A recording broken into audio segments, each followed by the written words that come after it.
Geoff, you worked for a public sector business for 4 years, a business with 13,000 employees, and yet in that time you only had one employment tribunal claim. So what's the secret then? How can employers avoid tribunal claims? Well, the first thing is to have good contracts with your employees and self-employed workers. You never need a contract unless there's a dispute, but you never know where a dispute might come from. And what about policies and handbooks? Well, good employment policies are almost as important as contracts. You must have a disciplinary and grievance procedure under the Employment Rights Act. Sensible employers will also have policies dealing with harassment, whistleblowing, and sickness and holiday absence. Also, perhaps, searches, drugs and alcohol. These are just examples. So apart from contracts and policies then, Geoff, what else can an employer do to help build a strong relationship between the company and its staff?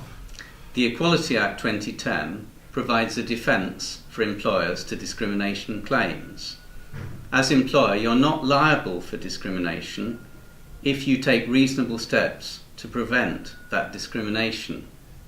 Such steps include implementing an equality policy, making sure staff are aware of it, equal opportunities training, reviewing the policy, and dealing effectively with staff complaints.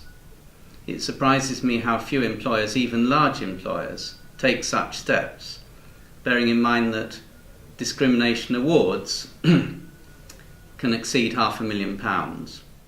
So, Geoff, once these foundations are in place, how should an employer approach potential people problems? We'll treat every people problem as an exercise in risk management, the risk of a tribunal claim. Imagine you have a judge sitting on your shoulder looking at every email.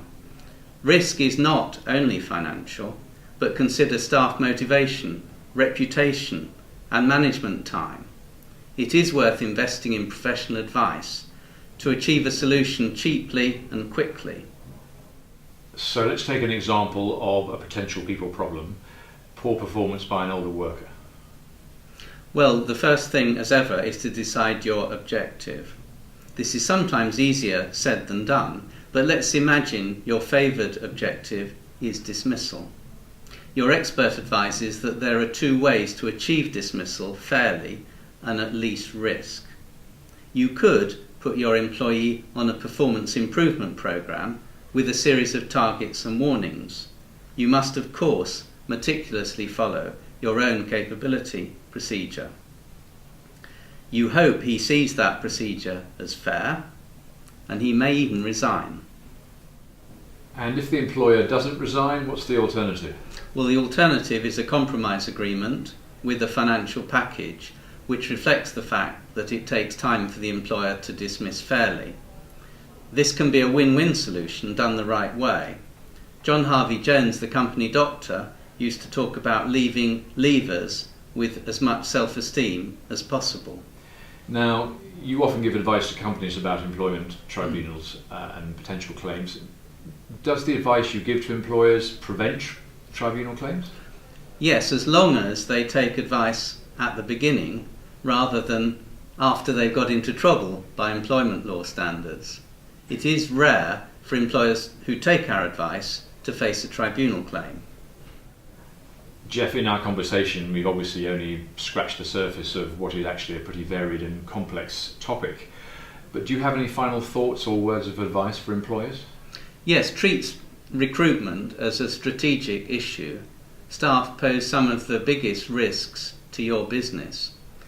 I read that in Japan, if a person has to be dismissed, the person who appointed him also gets dismissed. It is worth investing in really thorough recruitment procedures to minimise the risk of employing the wrong person. Finally, we offer a fixed fee service to cover all the employment advice you need and insurance to cover the cost of tribunal claims. For more information, do ring me or send me an email.